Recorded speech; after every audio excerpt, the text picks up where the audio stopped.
Magandang araw po sa inyong lahat. Narito na naman po tayo sa paglalahad ng natatanging kwento ng buhay ng may 10 taong gulang na batang si Arman. Ang batang matulungin, mabait at mapagmahal na apo ni Lolo Magno ay susubukin ng isang ermitanyong magbibigay sa kanya ng isang makapangyarihang mutya upang paghandaan ang pagbabalik ng dating aswang na Tibal na pumaslang sa maraming tao sa baryo ng Amihan.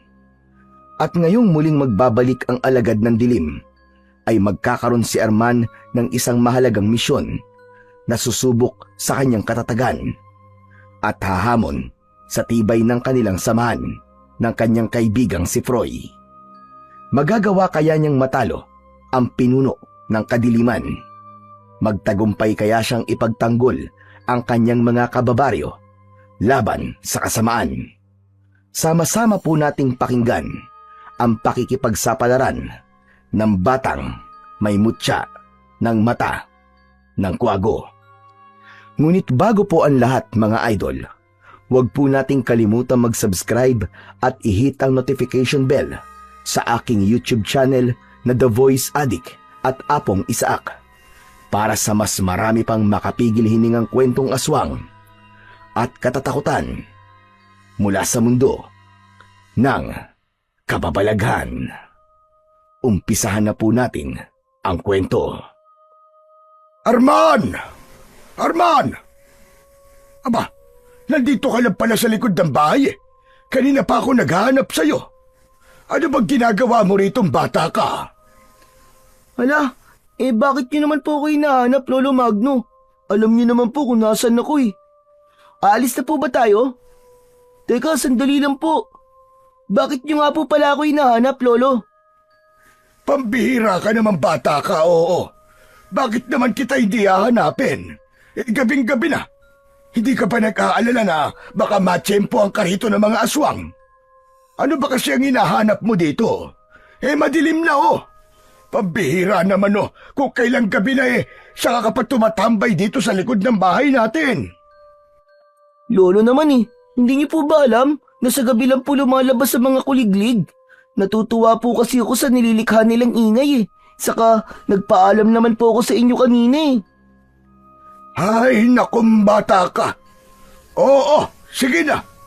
Ang ibig mo sabihin nanguhuli ka ng kuliglig sa tuwing mawawala ka at pumupunta ka dito? Abay, delikado, apo. Hindi mo ba alam na dito sa baryo ng Amihan ay marami ang nagkalat na elementong nagtatago sa dilim?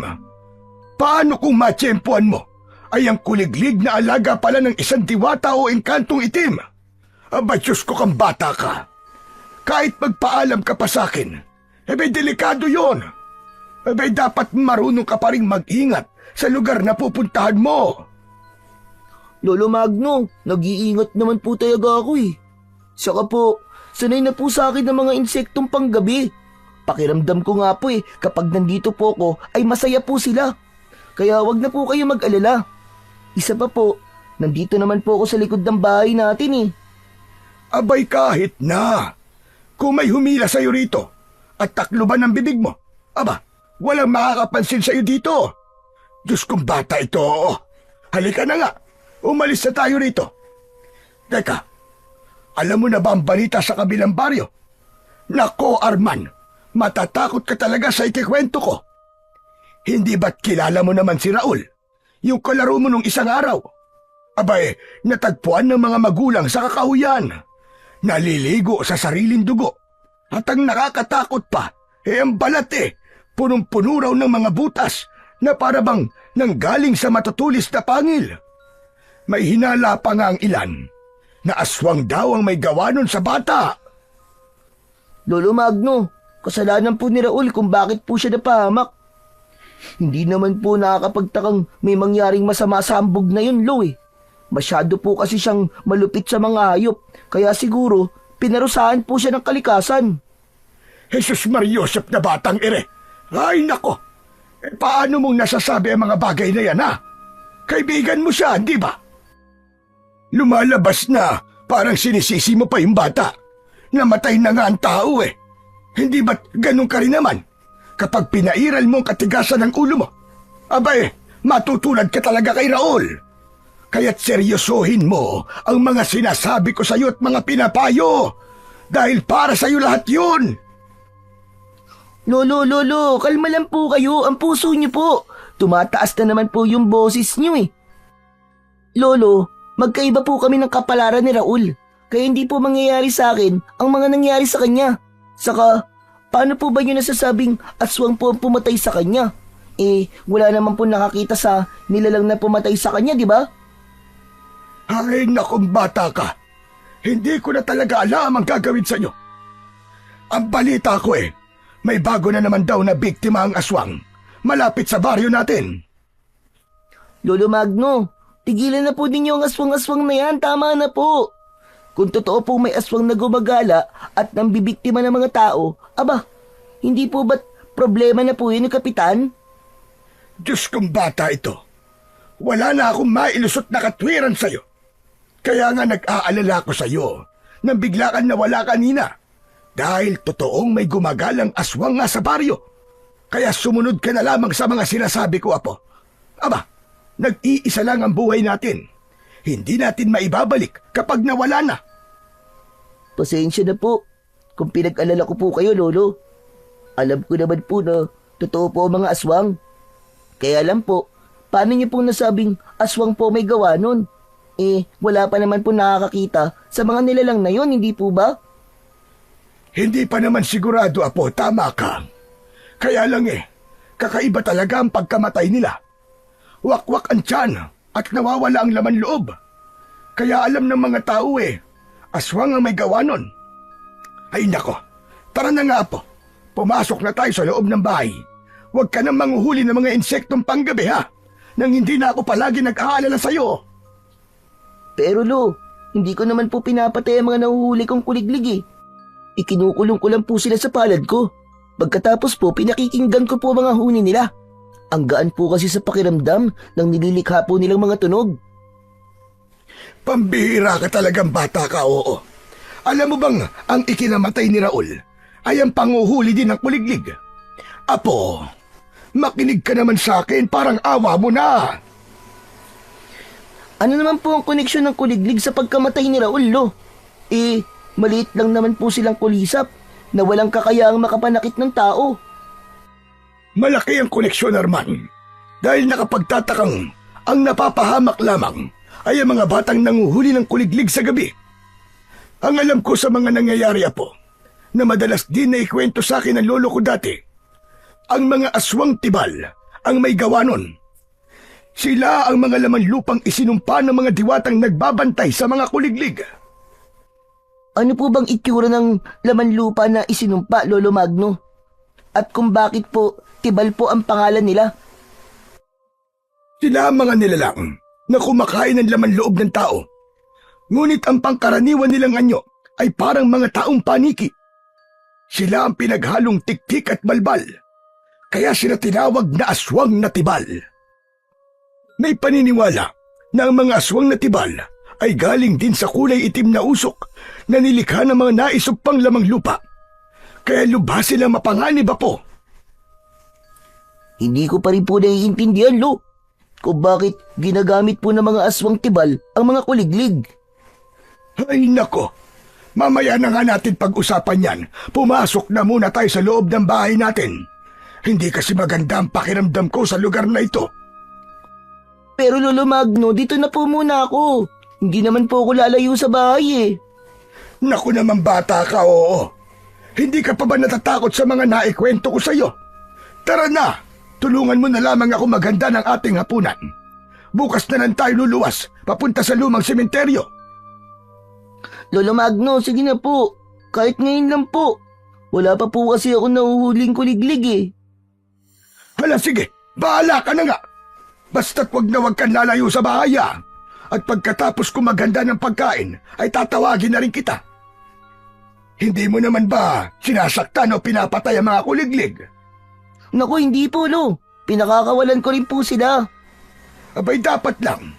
Dahil ang inaakala mong walang silbing insekto, ay malaki pala ang may tutulong sa'yo pagdating ng oras na malagay ka sa panganib.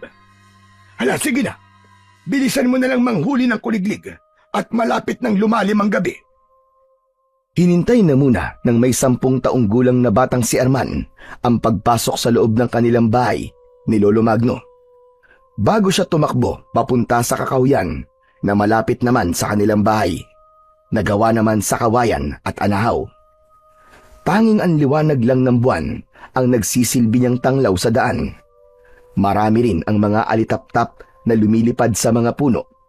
Kaya naman, tuluyang nalibang si Arman sa panunood ng magagandang ilaw na dala ng mga insektong panggabi. Pati na ang tila musikang huni ng mga kuliglig ay nagdulot sa kanya ng kakaibang pakiramdam.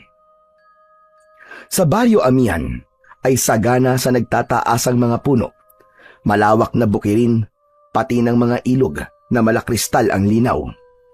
Marami rin ang mga insektong namumuhay rito, katulad ng mga alitap-tap at maingay na huni ng kwago sa tuwing sumasapit ang gabi. Tanging ang insektong kuliglig lamang ang nanganganib ng maubos dahil sa mga kapwa insektong kumakain sa kanila. Ang may 60 taong gulang na si Lolo Magno, ang natitira na lamang niyang pamilya na nakakasama sa bahay.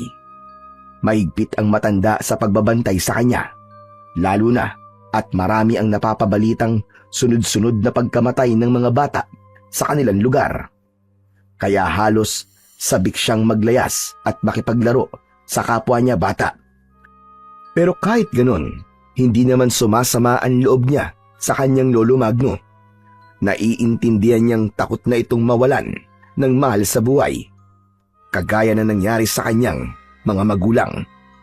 Namatay ang mga ito sa isang aksidente sa motor at magmula nun ay palagi nang nag-aalala sa kanya ang matanda. Kaya naman, siya na ang tumanggap ng buong pagmamahal nito upang punan ang pagkukulang ng kanyang mga magulang sa kanya. Saktong paglapit niya sa malaking puno ay nakita niya ang isang maliit na kuliglig. Wala yung tigil sa paghuni na parabang mas lalong lumalakas kapag lumalapit siya. Pakiramdam niya ay masaya itong magpahuli sa kanya, na tila ba hinihintay siyang lumapit. Tangka na sana niyang ikukulong sa kanyang mga kamay ang kuliglig nang bigla siyang makarinig ng malakas na boses ng isang matandang lalaki. Humihingi ng tulong na bakas sa boses ang labis na takot, kasunod ng mga pag-angil na parabang nauulol na aso. Mariin niyang pinakinggan ang bawat kaluskos sa paligid, kaya naman bumilis ang tibok sa kanyang dibdib dahil sa takot. Diyos ko po, nagkatotoo na yata sinasabi ni Lolo Magno. Baka aswang lang yun na nagkukunwaring humihingi ng tulong para biktimahin ako. Nako! Dahil sa labis na takot, ay napilitan si Arman na talikuran ang pinagmulan ng boses ng matanda. Kaya lang, hindi niya matiis ito dahil muling naulit ang pagsigaw ng matandang lalaki habang humihingi sa kanya ng saklolo. Tulong! Tulungan niyo ako! Huwag kayo lalapit! Layuan niyo ako! Talakas ng boses ng matanda ay alam ni Arman na hindi yun isang pagkukunwari, kundi totoong nasa panganib ang may-ari ng matandang boses. Naghanap siya ng kahoy na maaari niya magamit sa oras na harapin niya ang kinatatakutang nilalang ng matanda. Maingat ang mga hakbang ng paa na hindi inaalis ang paningin sa pinagmumula ng kumusyon. Bumundol ang kaba sa kanyang dibdib habang papalapit siya sa kinaroroonan ng sumisigaw na matanda. Ilang saglit pa ay tumambad sa kanyang paningin ang isang nakakatakot na nilalang. Nilalapitan nito ang nakaupong matandang lalaki habang panayang atras papalayo sa nilalang. Payat ang katawan ng aswang at nakalantad ang mga buto nito sa likod. Bagamat nakatalikod dito sa kanya, ay alam niyang isang halimaw yun na madalas na nambibiktima sa mga tao. Buong tapang niyang inatake ito gamit ang hawak niyang kahoy. Kaya lang ay hindi man lang natinag ang nilalang at nabali lamang ang ginamit niyang kahoy sa likod nito. Dahan-dahang lumingon ng halimaw sa kanyang kinatatayuan at nagulat siya sa nakitang itsura ng nilalang. Ha? Aswang na tibal! Mukhang paniki ang nilalang! Diyos ko po! May aswang nga! Tumakbo ka na, bata! Bakit ka ba umatake nang hindi ka sigurado sa itsura ng nilalang? Bilisan mo! Takbo! Papatayin ka na! Hindi makapagsalita si Arman. Nanginginig ang kanyang tuhod habang hindi niya inaalis ang kanyang paningin sa nakatayong nilalang. Dahil sa kanya na ito nakaharap habang nakangising tumutulo pa ang laway. Kakaiba rin ang bibig nito na parang sa bibig ng alimango. May patayong hati yun sa labi na kapag humihinga ay bumubuka yun at nalalantad ang malalagari nitong mga ngipin. Lumitaw din ang matutulis nitong mga pangil. Kitang-kita niya rin ang malapot na laway na nasa loob ng bunganga ng nilalang.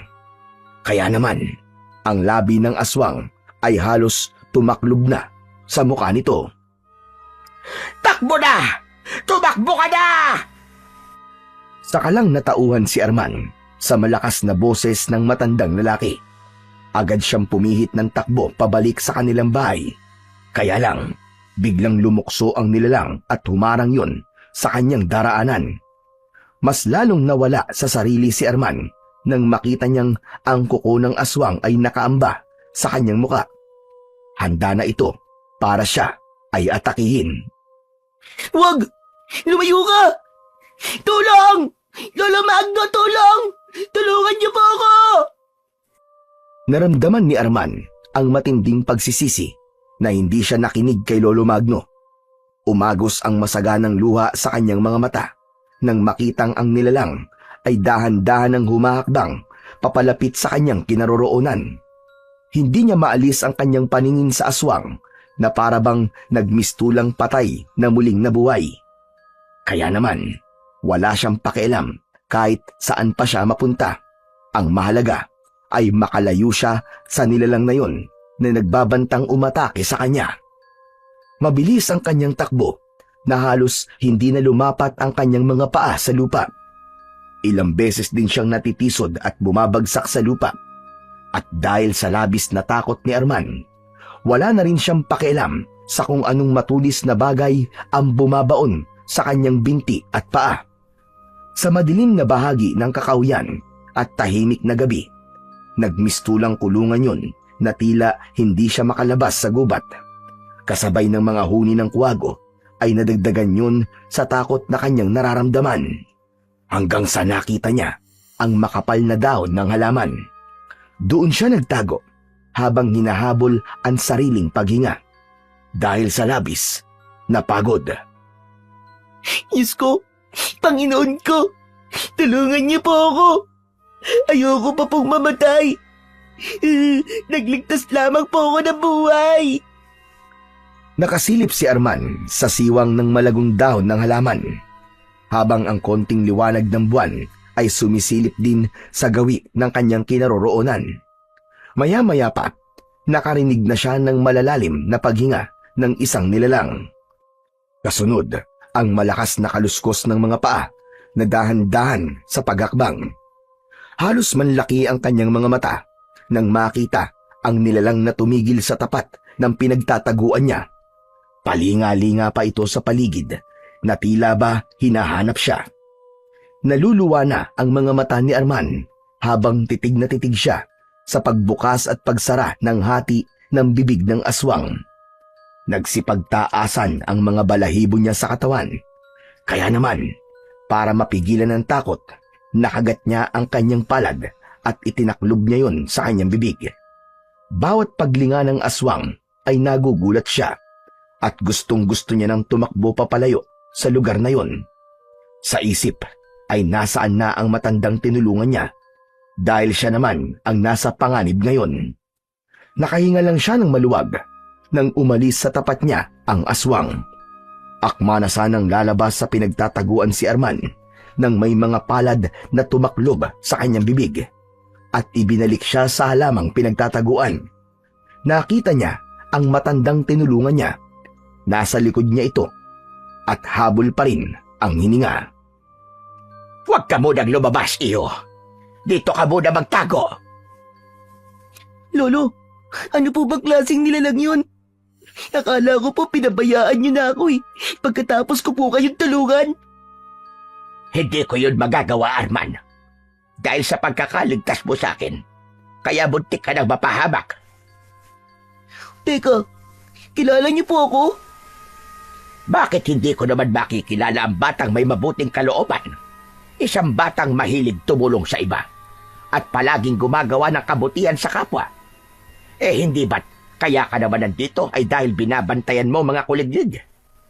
Hindi mo naman totoong hinuhuli ang mga yon para paglaruan, hindi ba? Ha? Ano po, Lolo? Huwag mo nang itanggi. Madalas kitang nakikita rito sa tuwing nagpapahinga ako. Alam mo bang dahil sa ginagawa mo, ay may mga buhay kang naililigtas? Diyos ko po, paanong nakakapagligtas po ako ng buhay, Lolo? Lolo Empoy na lamang ang itawag mo sa akin. Ganito kasi yun, Arman, makinig kang mabuti. Ang aswang na humahabol sa iyo kanina ay ang mga nilalang na kumukuha ng enerhiya mula sa huni ng kuliglig. Kung minsan ginagamit nila yon para makapang-akit ng mabibiktima. Sila ang aswang na timal. Ang nilalang na may dugon tiktik at balbal ay mas mapanganib pa sa mga pangkaraniwang nilalang. Nangangamba kong muli silang maghasik ng lagim sa baryong ito. Nararamdaman kong nalalapit na ang kanilang pagbabalik. Lolo Empoy, pasensya na po pero hindi ko po kayo naiintindihan eh. Hindi ko po alam kung ano po ang ibig niyo sabihin. Arman, may dahilan kung bakit tayo nagkita. Ang totoo, sinadya kong subukan ka at napatunayan kong hindi nga ako nagkamali sa pagpili sa iyo. Ano po? Pagpili po saan? Ano po ba yun, Lolo Empoy? Pagpili sa batang haharap at lalaban sa mga aswang na tibal. Pipigilan mo ang pag-asik nila ng lagim sa pamamagitan ng pagkuha sa mutya ng mata ng kwago. Ikaw lang ang nakikita kong magtatagumpay sa pagpatay sa pinuno ng aswang na tibal. Ang totoo nito, nasira ang kanyang kulungan at siya ang pumapatay sa mga nabibiktimang mga bata ngayon.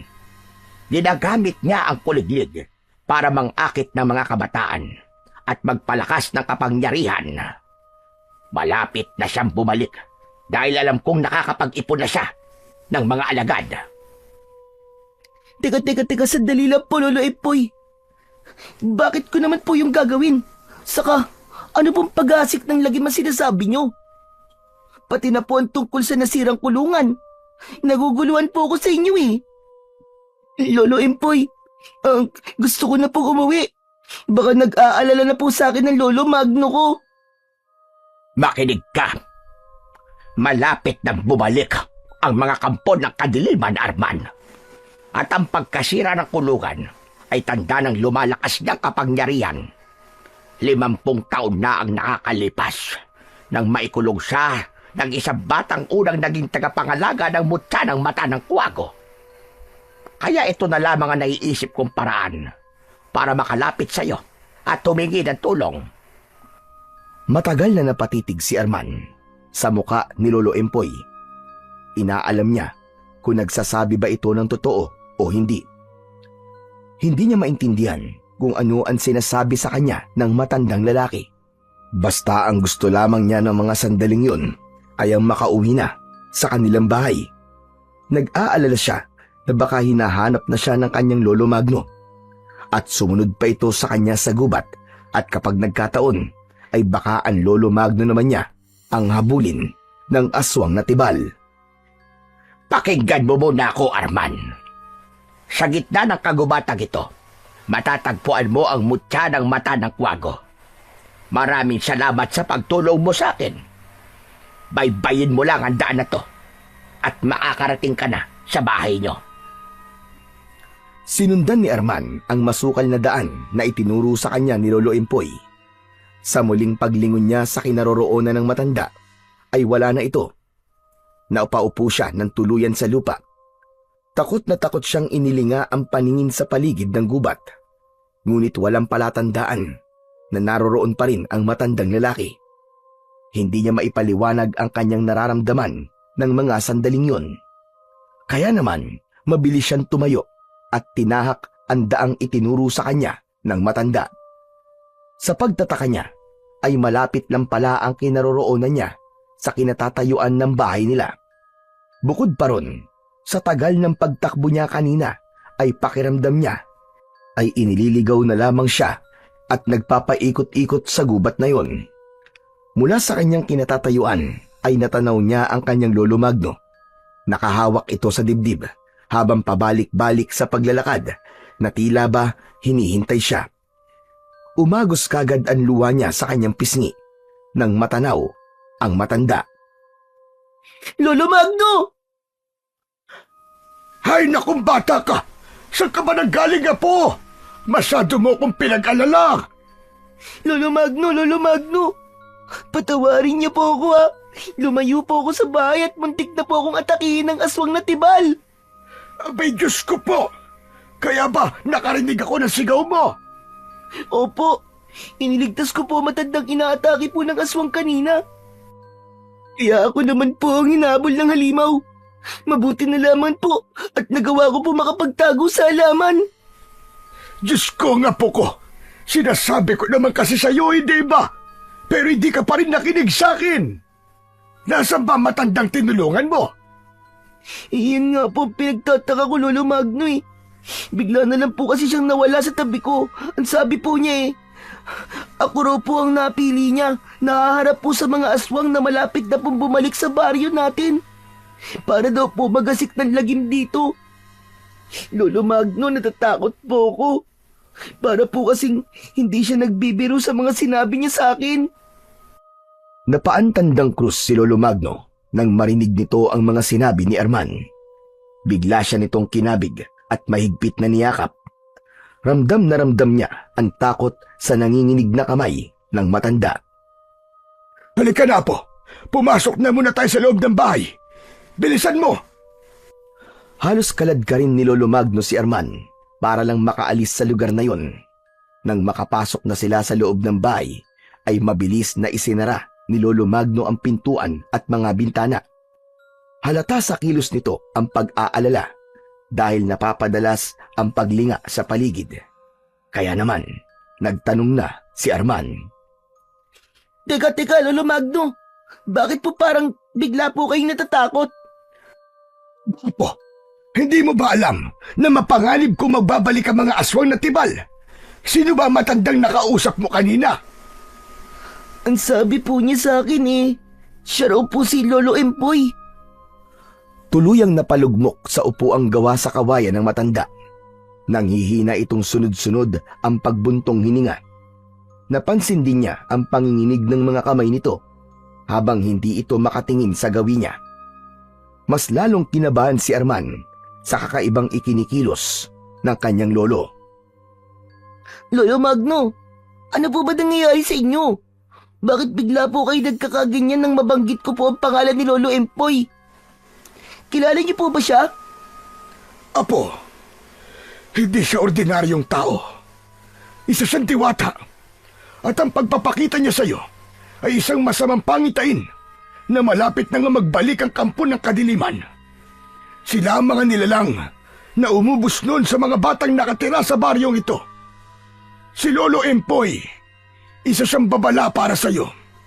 Nangangahulugang nasira na ng pinuno ng laman lupa ang kulungan niya. Ang pinunong ito ay may kakayaang sumanib sa katawan ng tao para gawin niyang alagad at aswang na tibal. Malakas ang kutob kong naghihiganti siya sa mga nangyari sa kanya. Pero hindi naman po kayo siguradong si Lolo Empoy nga po sinasabi niyong diwata na nagpakita po sa akin. Arman, Apo, sapat na sa akin ang mga sinabi mo kanina. Pati na ang pagtaas ng balahibo ko ngayon. Indikasyon yon na siya nga ang engkantadong ermitanyo na bihirang magpakita sa tao. Kung siya ay nagpakita sa iyo at nakausap mo pa, malamang na kailangan na naman muling may gumamit sa mutya ng mata ng kwago. Hala, Lolo, alam niyo rin po yung tungkol po sa mutya ng mata ng kwago? Sunod-sunod na pagtango ang itinugon ni Lolo Magno sa tanong ni Arman.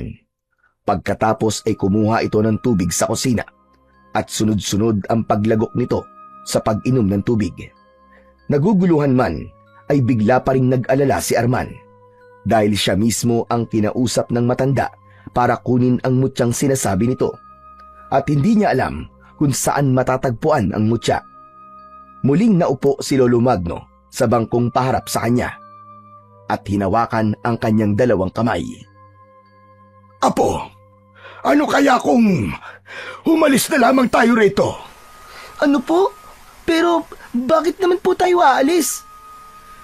50 taon na ang nakakaraan at 10 taong gulang pa lamang ako noon nang umatake ang mga aswang na tibal sa baryong ito. Marami ang nasawi. Marami rin ang nawalan ng pamilya at mga anak. Apo, walang mga puso ang aswang na yon, pati ang kanilang pinuno. Alam mo bang, para na silang mga ligaw na kaluluwa na sumasapi lang sa katawan ng mga taong may maiitim na budi. O di kaya naman ay sumasapi sila sa mga mahal sa buhay ng batang pinili ng mutya. Yun ay para mapatay nila ang may tangan ng mutya. Lolo Magno, ang totoo po kanina ko pa po hindi naiintindihan ang mga sinasabi niyo Pati na po ang mga nangyayari sa akin. Pero isang bagay lang po nakatatak sa isip ko. Kailangan po ako ng baryo, Lolo. Kailangan po ako ng mutya ng mata ng kwago. Diyos ko naman, Arman.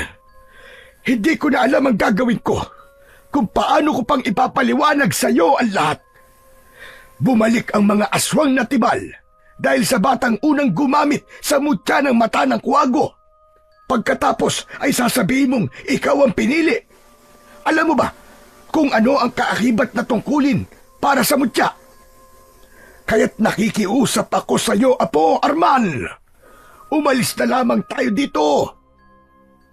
Pero Lolo, pagkatapos ko pong marinig ang kwento nyo, sa palagay po ba nyo magagawa ko pa pong talikuran ng mga kababaryo natin? Halos magmakaawa ang matanda kay Arman. Parang pinipiga ang puso niya habang nakikita ang takot sa mga mata ni Lolo Magno. Kaya lang, maraming buhay ang mapapahamak kapag tinanggihan niya ang inaalok ni Lolo Empoy. Hindi siya makakatulog sa gabi kapag alam niyang may nangangailangan ng tulong niya.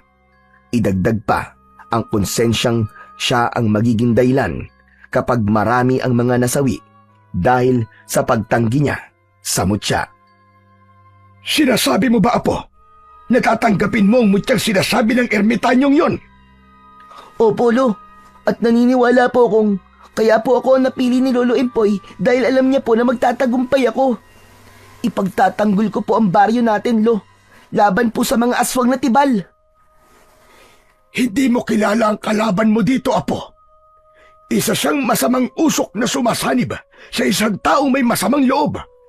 At hindi mo malalaman kung kailan siya atake. Nag-aalala ko para sa iyo, Apo. Ayoko mapahamak ka. Ayokong tuluyang mag-isa. Pero Lolo Magno, hindi ko po kayang tiisin ang mga kababaryo natin.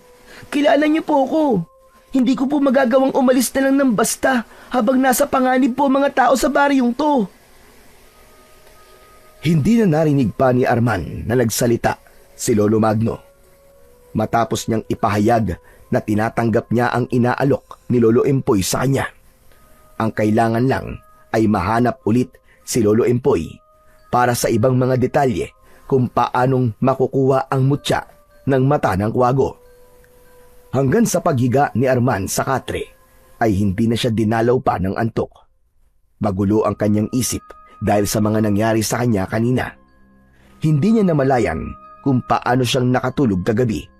Basta't ang natatandaan niya ay buo na ang kanyang desisyong maging tagapagligtas ng mga tao. Kinabukasan ay nagising na lamang si Arman nang naramdaman niyang bumukas ang pinto ng kanyang silid. At iniluwanon si Lolo Magno na seryosong nakatingin sa kanya. Lolo Magno, Bakit po? Talaga bang gusto mong makuha ang mutya ng mata ng kwago, Apo? Po? Ang ibig niyo pong sabihin, pumapayag na po kayo, Lolo Magno? Wala naman na akong magagawa. Dahil gusto mong tumulong. Hindi ko lang talaga maiwasan ang hindi mag-alala para sa'yo. Dahil alam ko kung gaano kalupit ang masasamang elementong kakalabanin mo. Dahan-dahang bumangon si Arman sa kanyang higaan at hinintay na lumapit si Lolo Magno. Naupo ito sa kanyang tabi at malungkot na napapabuntong hininga. Pakiramdam ni Arman ay lubhang mapanganib ang haharapin niya, kaya labis ang pag-aalala ni Lolo Magno. Sa gitna ng kagubatan, matatagpuan ang isang kakaibang kwago na may taglay na kapangyarihan sa mata. Siya mismo ang lalapit at magpapakita sa'yo bilang pagpapakita ng pagpili niya sa'yo. Isang kwago po ang magbibigay sa akin ng mutya? Oo, Apo. Ang kwagong alaga ng isang diwatang may pinakamalakas na kapangyarihan. Ngunit mag-iingat ka, Arman. Dahil sa pagkakataong yun, ay hindi kita masasamahan. Hindi nagpapakita ang maiwagang kwago sa ibang tao. Sinasabi niyo po bang ako lamang po mag-isa ang pupunta sa gubat na yun, Lolo? Sa pinakapusod ng kagubatan, naninirahan ng isang maiwagang kwago. Malayo ka pa lang ay malalaman na niya kung ikaw ang bagong itinakda para sa mutya ng mata ng kwago. Nag-aalala ko dahil hindi magiging madali ang pagpunta mo sa bundok na yon. Marami ang magtatangka sa buhay mo. Mga nilalang na susubok umagaw sa mutya. Kasabay nun, ang paglitaw ng pinakapinuno ng aswang. Mararamdaman niya ang malakas na presensya sa katawan mo. Sa oras na nilunok mo na ang mutya, yun na rin ang hudyat para subukan nilang patayin ka. Bumundol ang kaba sa dibdib ni Arman nang marinig ang sinabing yon ni Lolo Magno. Hindi niya alam kung bakit alam ng matanda ang tungkol sa mutya. Sandali lang po, Lolo Magno. Paano niyo po pala nalaman ang tungkol po sa kakayahan po ng mutya? Dahil tandang-tanda ko pa kung paanong nagdusa ang kalooban ng batang unang may tangan sa mutya. Marami ang nasawi dahil nabigo siyang talunin ang pinuno ng aswang na tibal. Bukod pa ron, may isang buhay siyang isinakripisyo. Ang buhay ng mismong katawang ginamit ng pinuno ng aswang. Itinuring siyang pinakamahinang tao sa baryong ito at nilayuan ng mga kaibigan. Bakit po nila yung ginawa, Lolo Magno? Samantalang hindi naman po kagustuhan ng bata ang mga nangyari. Dahil siya ang sinisisi ng mga tao sa pagkakapaslang ng mga aswang tibal sa mga biktima. Kaya naman, natatakot din akong danasin mo ang hirap ng mga pinagdaanan niya. Nakakalungkot naman po ang nangyari sa kanya, Lolo. Nasaan na po ba yung bata? Alam ko pong matutulungan niya tayo sa oras na malaman niyang ako naman ang pinili para sa mutya. Naglaho siya na parang bula, Apo. Magmula nang mangyari sa kanya ang masaklap na gabing yon, ay wala nang naging balita ang mga tao sa batang lumaban sa mga aswang. Magtatanong pa sana si Arman sa matanda nang marinig naman nila ang malakas na boses ng lalaki sa labas ng kanilang bahay. Boses yun ni Mang Larding, ang ama ng kaibigan niyang si Froy. Tao po! Tao po! Baka si Larding na yon. Halika na, puntahan natin siya sa labas. Kinausap ko siya kahapon na siya na lamang ang mag-aatid sa atin sa puntod ng mga magulang mo. Kasama niya si Froy para hindi ka mainip sa biyahe. Halika na. Paano po ang binabalak kong pagpunta sa kagubatan, Lo? Apo, sa gabi mo lang pwedeng gawin yun. Dahil sa gabi lamang din siya magpapakita. Makikilala mo kagad ang maiwagang kwago dahil sa liwanag na bumabalot sa kanyang katawan. Hala, sige na, tumayo ka na dyan at kakausapin pa natin si Larding. Teka, sandali lang. Apo, makinig ka. Walang ibang dapat na makaalam ng tungkol sa mutya pati na ang tungkol sa aswang na umatake sa iyo kagabi. Opo, Lolo Magno. Alam ko naman po yun. Kaya alam po paano po si Froy? Hindi po kami naglilihim sa isa't isa Pues, ngayon ay simulan mo nang maglihim sa kanya. Wala kang dapat na pagkatiwalaan, kundi ang sarili mo lamang. Tandaan mo na ang mga kalaban mo rito ay isang nag-aanyong usok. Bago lumilipat sa katawan ng mga taong balak nilang biktimahin. Ang masaklap pa, hindi sila nakikilala ng mutya sa araw. Nagkabilang tumatalas ang paningin ng kwago, kaya yun lang din ang kakayahang tataglayin ng may tangan sa mutya ng matang kwago. Paano pong sa gabilan sila nagtataglay ng kakaibang kakayahan, Lolo Magno? Kakayahan ng mutya ay tulad ng kakayahan din ng kwago. Kung ang tanong mo ay ukol sa kakayahan ng kwago, tulad ng matalas na paningin sa dilim, katalinuhan o pagiging tahimik at mapagmasid, hindi ito literal na umaabot o umiiral hanggang sa araw. Sa katunayan, ang mga kwago ay nocturnal o gising sa gabi at kadalasang nagpapahinga sa araw. Kaya't sa liwanag ng araw ay hindi aktibo ang kanilang mga kakayahan. Kaya po pala sa gabilan din siya maaaring makita. Hala, sige na, tara na po. Nakakayang paghintayin ng mga bisita natin sa labas. Isa munang malalim na buntong hininga ang pinakawalan ni Arman bago siya sumunod kay Lolo Magno.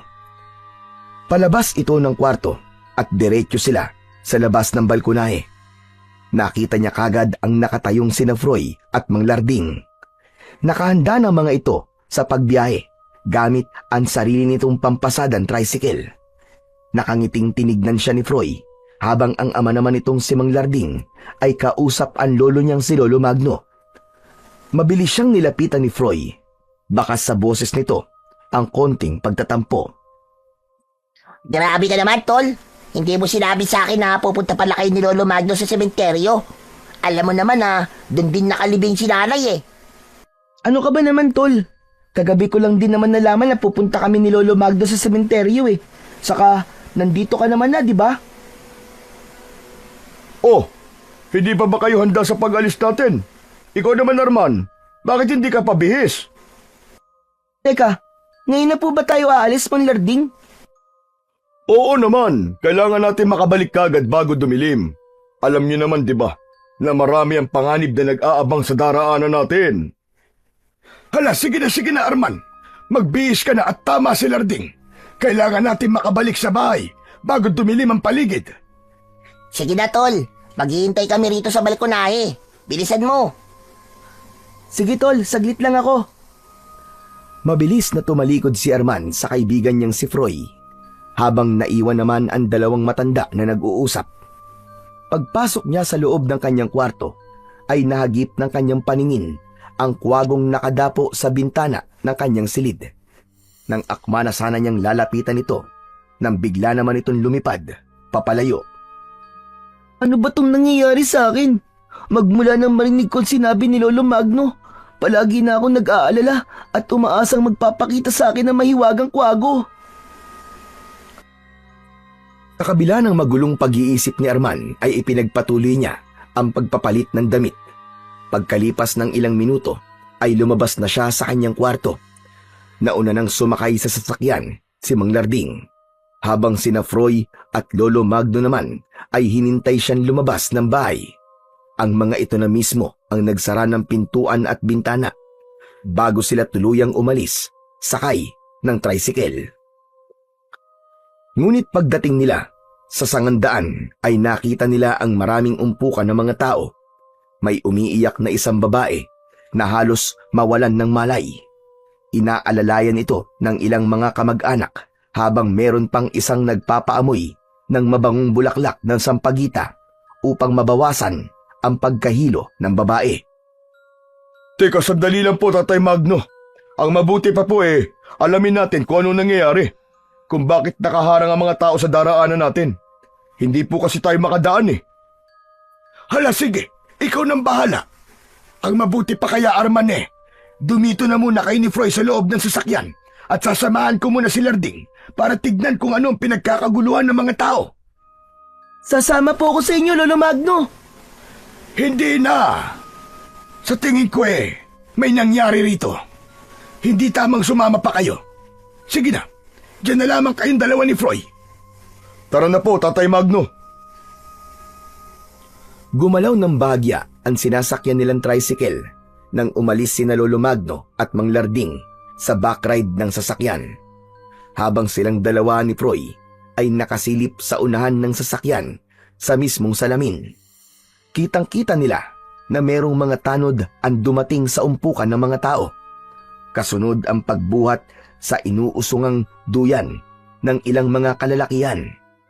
Nagkatinginan silang dalawa ni Froy at bumakas ang pagtataka sa kanilang mga mata. Pabihira naman yan, Tol, oh. Mukhang may nadisgrasya sa bahaging yun, ah. Sa palagay ko, tama ka, Tol. Ang hirap na talaga ng panahon ngayon. Marami nang nagaganap na patayan at pagkatapos, halos lahat kasing edad lamang natin. Yan na nga ba sinasabi ko eh.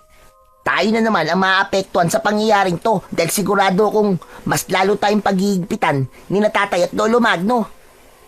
Ganun na nga, Froy.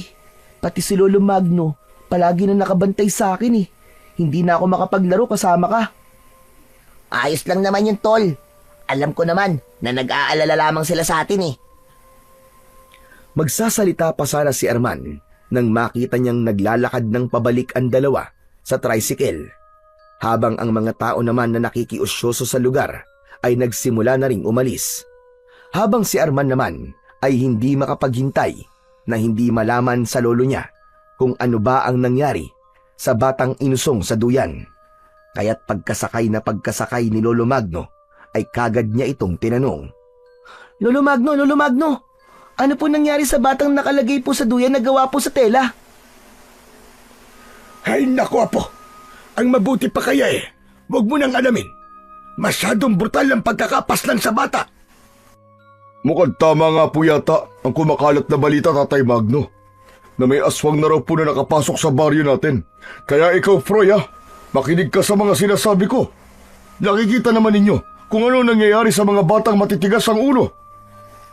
Hala, nakikinig naman po ako sa inyo, Tay eh. Dapat lang, dahil ang sinasabi ko sa iyo ay hindi naman para sa akin.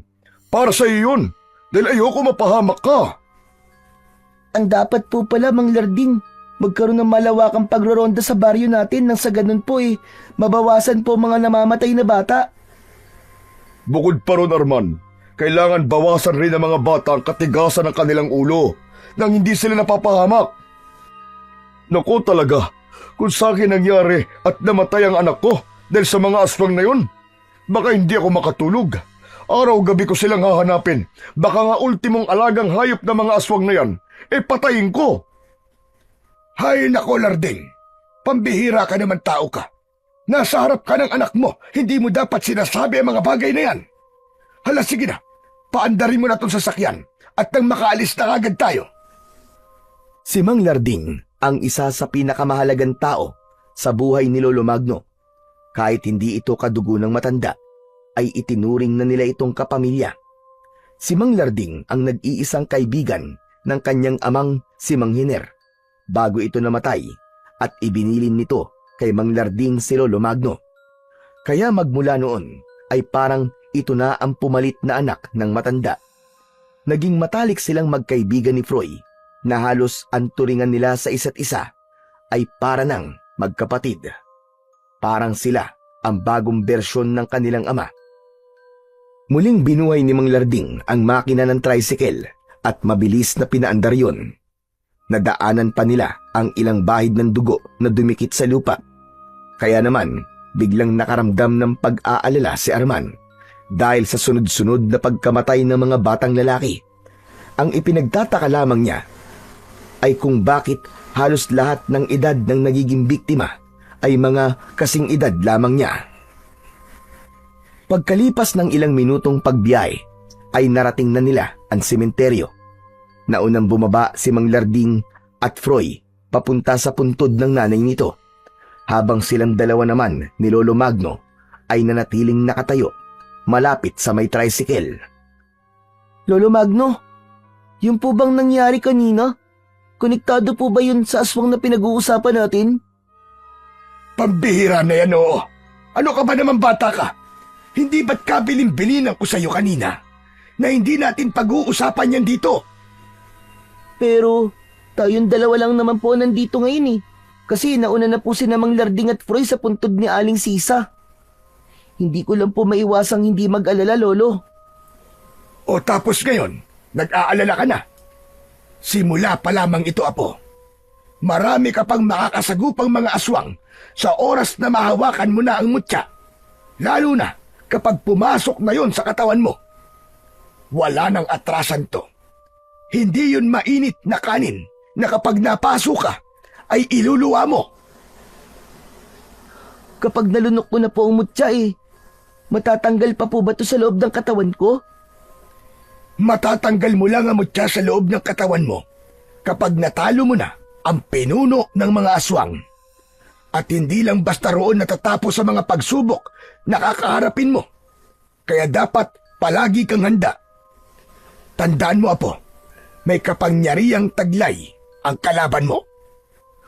Pero Lolo Magno, bakit po ba niyo yan sinasabi sa akin?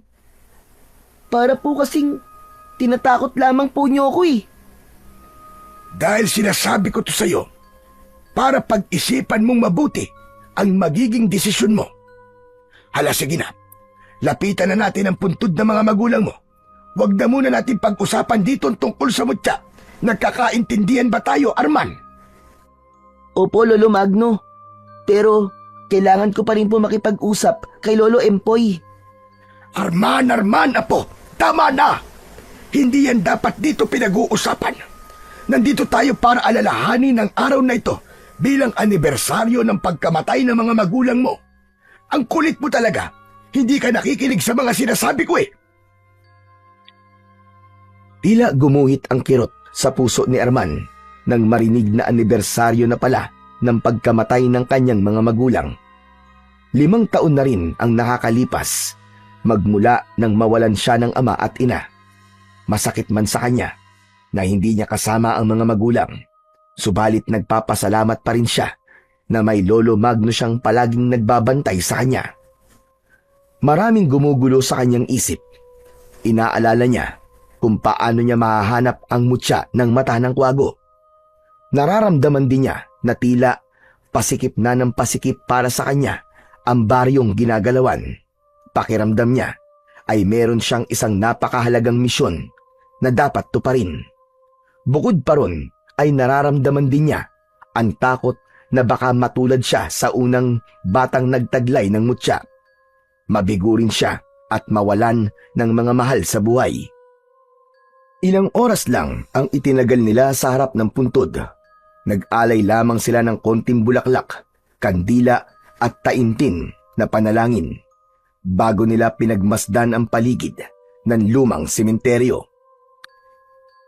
Sa gitna ng masukal na damuhan, nakalitaw ang mga lumang puntod na tila nililimot na ng panahon.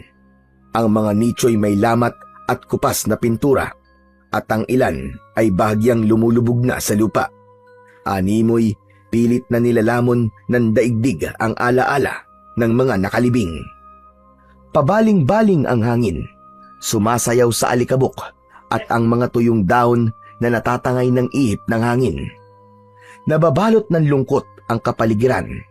Ang mga punong kahoy sa paligid ay matatayog at may baluktot na sanga na animoy mga daliring nakikisalo sa dasal ng mga patay.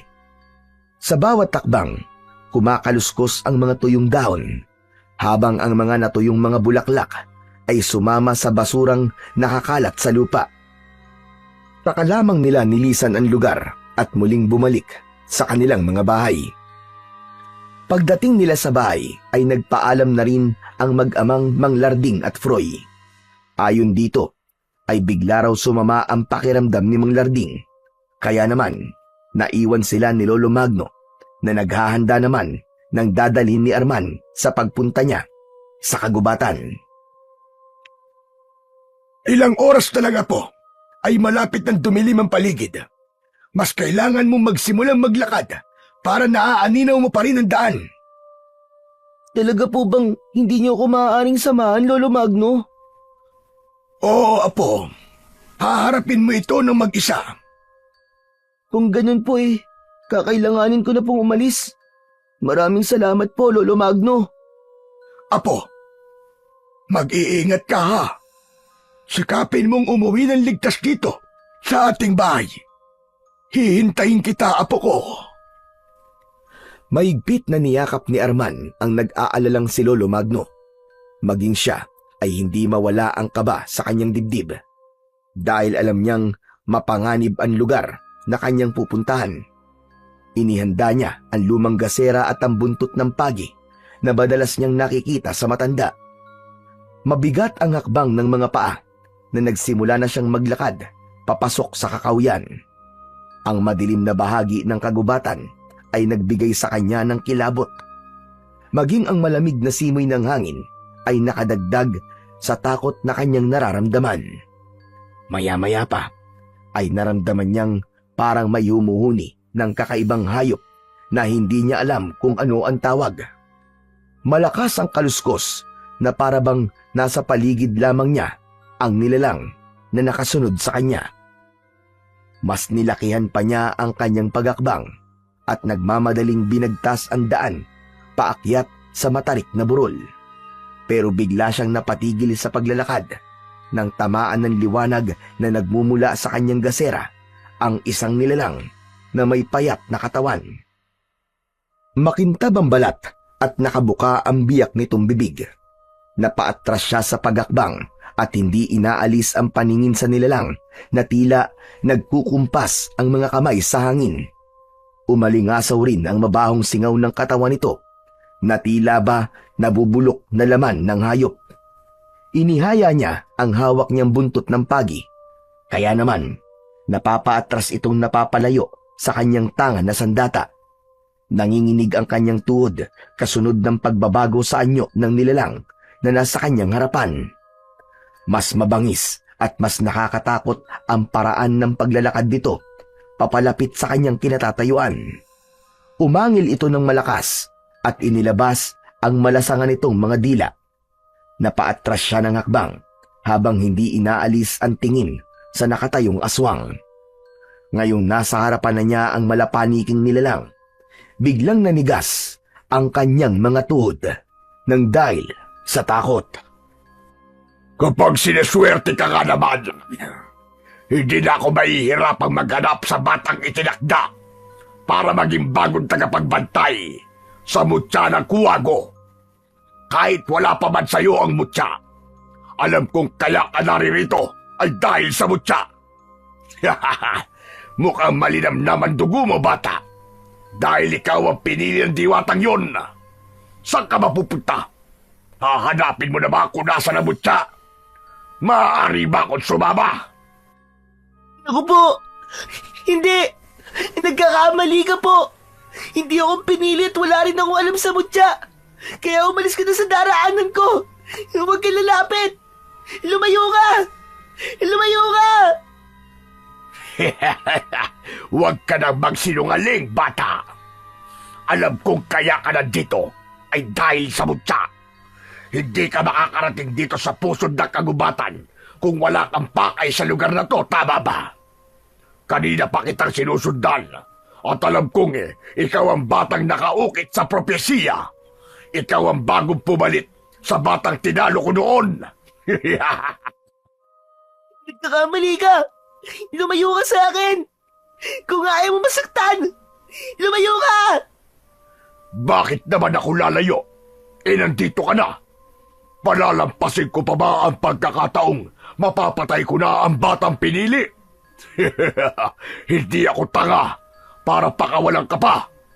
Hindi ko hahayaang may makakuha ng mutya ng mata ng kuwago. Kaya humanda ka dahil papatayin kita. Mabilis na sumugod ang aswang na tibal. Sa isip niya ay ito marahil ang pinunong kinatatakutan. Hindi niya alam kung kaninong katawan ang sinaniban nito, kagaya ng sinabi sa kanya ni Lolo Magno. Ang aswang tibal ay may kakayahang pumasok sa katawan ng isang taong dati nang may masamang kalooban, ngunit pwede rin na isa sa mga taong malapit sa kanyang puso. Kaya naman, bumundol lang kaba sa kanyang dibdib. Iniwasan niya ang bawat pag-atake nito gamit ang mahahabang kuko. Nabitiwan niya ang hawak niyang gasera, kaya't kumalat ang apoy sa damuhan. Lumikha yun ng nakakapasong liwanag, kaya walang nagawa ang aswang kundi ang tumigil sa pag-atake. Narinig din niya ang malakas na huni ng kwago sa itaas ng sanga ng puno na parabang pinapanood siya nito habang nakikipaglaban sa aswang. Tulong! Tulungan niyo ako! Saklolo! Huwag ka nang sumigaw. Masyado na itong malayo sa bahay nyo. Kaya nga nakakatuwa. Dahil hindi na ako mahihirapang patayin ka. Ikaw ang kusang nagpunta sa gubat na to. Alam kong ikaw ang batang itinakda. Kaya't sige na. Ibigay mo na sa akin ang buhay mo. Hindi! Hindi ka magtatagumpay! Hindi mo ako mapapatay! Lalabanan kita! Sa oras na mapasa kamay ko ang mutya, ako mismo ang papatay sa'yo! Umalingaw-ngaw ang malakas nitong huni habang nakatingala sa langit. Nagpalinga-linga sa paligid si Arman sa pag-asang may ibang taong naroroon para siya ay tulungan. Ngunit unti-unting humahakbang papalapit sa kanyang kinaroroonan ang nakakatakot na nilalang. Nakadipa ang braso nitong nakaumang sa kanyang muka, ang mahahaba nitong mga kuko. Mahaba rin ang mga pangil nito na nakalitaw sa biyak nitong bibig. Sa loob nun ay ang malapot nitong laway na tumutulo pa. Ang tenga ay mataas pa sa ulo nito, habang ang balat ay kulubot na tila naaagnas na katawan. Mas lalo siyang nilamon ng takot, lalo na nang ito ay maglakad ng dahan-dahan palapit sa kanya. Wala nang inaksayang oras si Arman. Kaagad siyang tumakbo papalayo sa nilalang, at saktong paghakbang niya ang pagbaon sana ng kuko nito sa kanyang leeg. Mabuti na lang at nagawa niya kagad umiwas at hampasin ito ng hawak niyang buntot ng pagi. Saglit itong nasaktan pero agad ding nakabawi at humabol ng takbo sa kanya. Halos hindi na lumapat ang mga paa ni Arman sa lupa. Takot na takot siyang nagmamadali sa paghakbang. Kaya lang, biglang lumukso ang nilalang sa kanyang harapan. Hanggang sa isang dipa na lamang ang layo nito sa kanyang kinaroroonan. Huwag ka nang tumakbo. Huwag mo na akong pahirapan. Masyado mo naman akong pinapagod eh. Mauhuli rin naman kita. Huwag! Huwag ka lalapit! Huwag ka lalapit sa akin, aswang ka! Huwag ka lalapit! Sa biglang pagsugod ng aswang papalapit sa kanyang kinaroroonan, ay mabilis din ang kanyang takbo nang walang tiyak na patutunguhan. Malalaki ang hakbang ng kanyang mga paa na sinuong niya ang madilim na bahagi ng kakahuyan. Saktong pagbaba niya sa burol ay nakita niya ang makapal na halaman na maaari niyang pagtaguan. Mabilis siyang nagtago roon at malikot ang mga matang nakasilip sa siwang ng dahon habang habol ang sariling hininga. Nagsimula na rin na maramdaman niya ang pananakit ng kanyang talampakan dahil sa matutulis na tinik na tumusok sa kanyang paa. Butil-butil din ang pawis sa kanyang noo dahil sa mabilis niyang pagtakbo. Narinig niya ang malakas na kaluskos ng paa ng nilalang sa mga natuyong dahon.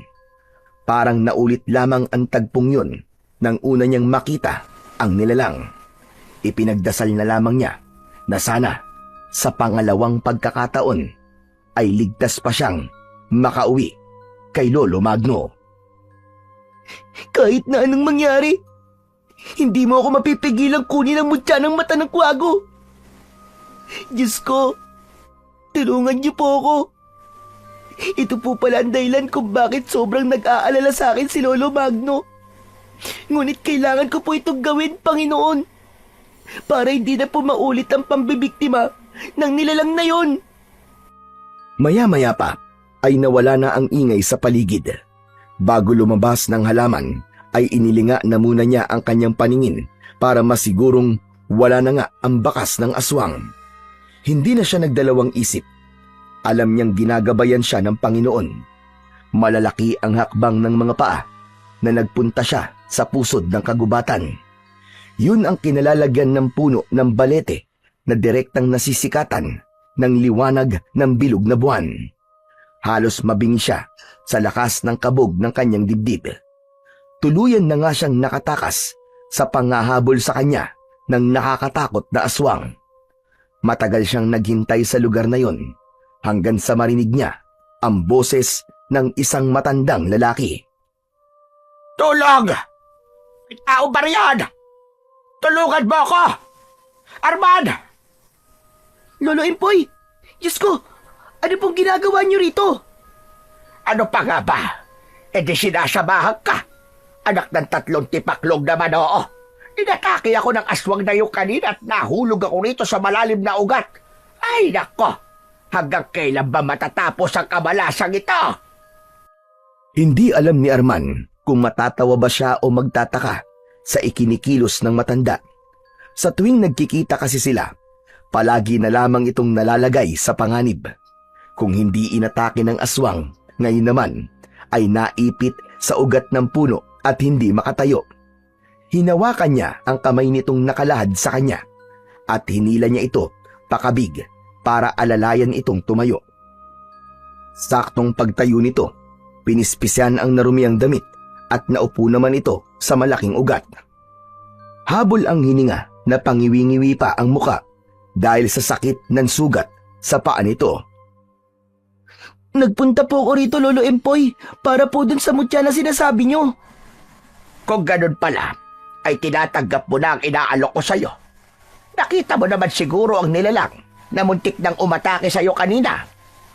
Opo, Lolo Empoy. Kaya alam po mukhang mabibigo po ako ngayon na mahanap po ang mutyang sinasabi niyo. Dahil nandito po kayo Pambihirang bata ito. Ay nako, sino ba may sabi sa'yong kailangan mo pang pumunta rito na mag-isa? Si Lolo Magno po. Ay sus! Hindi nga pwedeng may kasama kang pumunta rito. Hindi mo pa rin ba halata kung sino ba talaga ako? Heto, saglit lang. Manood ka sa gagawin ko. Tumayo si Lolo Empoy at itinaas nito ang kanang braso sa ere. Mula sa itaas ay lumipad pababa ang isang nagliliwanag na kwago. Dumapo yun sa nakataas na braso ng matanda. Tila nagmamalaki pa itong nakatingin sa kanya, habang si Arman ay nakaawang ang bibig at titig na titig kay Lolo Empoy. O ano? Hindi ka na nakapagsalita. Nagulat ba kita, Arman? Kung ganun po, isa kayong diwata. Totoo po ang sinabi sa akin ni Lolo Magno na isa nga po kayong diwata. Isang malakas na pagtawa ang itinugon ng matanda sa tanong niya, habang ang kanyang mga mata ay titig na titig sa kwagong dumapo sa braso nito at pagkatapos ay lumipad para lumipat sa balikat ni Empoy. Hindi po ako makapaniwalang kayo po pala nag-aalaga sa kwagong may taglay ng mutya. Bakit hindi niyo po sa akin sinabi kagad at pinahirapan pa po niyo ako? Dahil parte to ng pagsubok ko sa'yo, ang mga bagay na mahalaga ay dapat pinaghihirapan. Tama ba ko? Pero alam niyo po bang muntik na po ako mapahamak sa pagpunta rito? Alam kong hindi ka mapapahamak, Arman. Magagawa mong takasan ng aswang na yon. Ipinakikita lamang niya sa'yo na hindi mahinang nilalang ang makakalaban mo. Kaya't sige na, hawakan mo na ang alaga kong kwago. Nilapitan ni Arman ang kwago sa balikat ng matanda at hinawakan ang paa nito. Iniunat ng kwago ang pakpak nito at tila nagkaroon ng iba't ibang kulay na liwanag na kusang bumalot sa kanyang mga kamay. Kasabay ng paglipat nito sa kanyang balikat, ang paglitaw naman sa kanyang palad ng isang hugis bilog na kulay dilaw na bato. Lolo Empoy, ano pong gagawin ko dito? Kailangan mong lulukin ang kulay dilaw na batong yan. At sa oras na malalagay ka sa panganib, ay kusan lalabas ang kakayahan ng mutya Pero, ano po bang mangyayari sa akin kung sakaling lunukin ko na po ang batong to? Huwag kang mag-alala. Wala kang mararamdamang sakit sa oras na pumasok ang mutya sa katawan mo. Nagdadalawang isip man ay itinuloy na ni Arman ang kanyang paglunok sa mahiwagang bato. Madulas yun sa lalamunan na parang maanghang. Kasabay ng pagkakaroon ng kulay dilaw niyang mga mata, ay nagulat siya sa itsura ng paligid. Alam niyang madilim ang gubat na yon, pero nagmistulang umaga sa kanyang paningin. Ultimo ang maliliit na kulisap sa puno ay nakikita niya, maging ang mga galaw ng mga hayop sa paligid ay naririnig niya. Marami pa sanang katanungan si Arman, ngunit pagharap niya sa matanda ay mabilis ulit itong naglaho. Patunay lamang na ang matandang tinulungan niya at nakakausap niya ay tunay na isang diwata. Saktong pagbabago sa kanyang paningin ay mabilis niyang binigtas ang daan pauwi sa kanilang bahay. Dala ang buntot ng pagi, subalit pagdating niya sa bahay ni Lolo Magno, si Froy ang nakita niyang nakaupo sa upuang bangko na gawa sa kawayan. Tila ba hinihintay siyang dumating. Hindi niya alam kung bakit bigla siyang kinabahan nang makita ang malungkot na anyo ni Froy. Ni hindi nito namamalayang nakalapit na siya sa tabi nito. Habang ang matandang si Lolo Magno ay mahimbing nang natutulog sa mahabang bangko sa loob ng sala. Tol? Froy! Froy! Saka lang napapitlag sa gulat si Froy nang maramdaman nito ang kanyang palad sa balikat nito. Namumugto ang mga mata nitong parang nanggaling sa matagal na pag-iyak. Tol, ano nangyari sa'yo? Anong ginagawa mo rito? Ha? Wala. May iniisip lang ako. Sigurado ka ba, Tol? Kanina pa kasi ako nandito sa tabi mo eh. Hindi mo ako napapansin. Bakit, Tol? Sinasabi ka ba kanina sa akin? Pambihira ka talaga, oo. Kilala kita kapag may problema ka. Ano ba kasi yun? Baka may maitutulong ako sa'yo. Tol? Ano kasi? Tol eh? Diyos ko, hindi ko alam kung paano ko to sasabihin sa'yo eh. Hindi ko alam kung maniniwala ka. Ano ka ba naman, Tol? Kailan ba ako hindi naniwala sa'yo? Ano ba kasi yun? Nag-aalala na ako sa'yo ah. Parang may malaki kang problema na hindi mo masabi-sabi sa akin eh. Kasi Tol, ano eh? Hindi na nga nasabi ni Froy ang mga sasabihin nito kay Arman nang makita nila ang maraming nilalang sa harap ng bakuran ng bahay ni Lolo Magno. Sa unahan ng mga ito ay ang aswang na una nang umatake sa kanya. Napasiksik sa likod niya si Froy habang nanginginig ang kamay na nakahawak sa braso niya. Pinalibutan sila ng mga kalaban habang ang pinuno ng mga aswang ay taas-baba ang balikat na nakatayo lang sa labas ng bakuran. Naku po, Diyos ko! Nandiyan na sila, Arman! Anong klaseng nilalang pa sila, ha? Bilisan mo, Froy! Pumasok ka sa loob! Mga aswang sila! Balak nilang kunin ang mutya sa akin! Anong mutya, Tol? Diyos ko, halika na, pumasok na tayo sa loob. Nakikiusap ako. Kung talagang aswang ang mga nilalang na yan, kailangan na nating magtago. Dahil papatayin nila tayo. Halika na! Teka, Tol! Bitiwan mo ang kamay ko! Dahil may misyon akong dapat tutuparin. Kaya ikaw na lang ang pumasok sa loob. Bantayan mo si Lolo Magno at si... Tila may humarang sa kanyang lalamunan nang babanggitin na niya ang ama ng kanyang kaibigan. Kakaiba ang takot na nakikita ni Arman sa mukha ng kaibigan. Tila ba kakaiba rin ang nararamdaman niyang bigat sa kilos at panginginig ng katawan nito habang titig na titig sa nilalang na umatake sa kanya kanina. Bumundol ang kaba sa kanyang dibdib at binalot ang kanyang puso ng labis na pag-aalala. Hindi siya maaaring magkamali. Alam niyang hindi papayagan ni Mang Larding na gumala pa ang anak nito sa ganung oras ng gabi. Kaya't naluluwa siyang nagtanong sa kaibigan. Froy! Tol! Ano ba? Magsabi ka nga sa akin ng totoo. Nasaan si Mang Larding? Nasaan ang tatay mo? Diyos ko, tulungan mo ako, tol. Iligtas natin si tatay. Ano? Nasa panganib ba si Mang Larding? Hindi makatingin si Froy sa kanya, habang si Lolo Magno naman ay bumangon na sa bangko.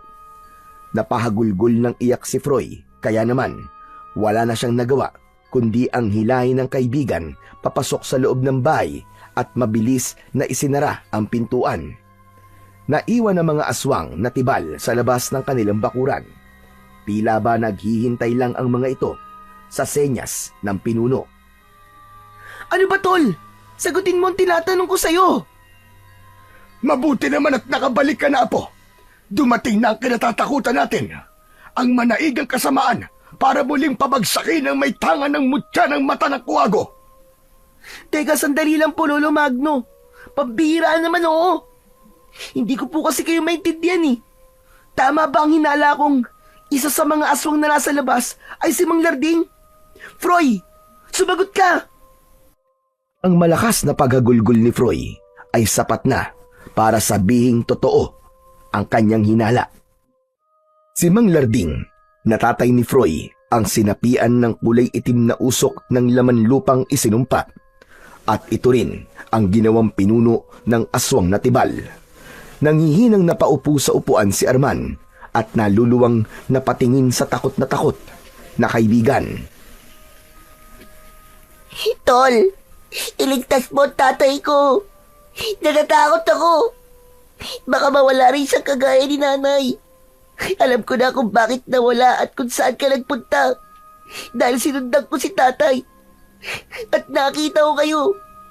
Nakita ng dalawa kong mga mata kung paano siya nagpalit ng anyo. Hindi niya ako nakilala. Diyos ko po. Bakit nagkaganon si tatay?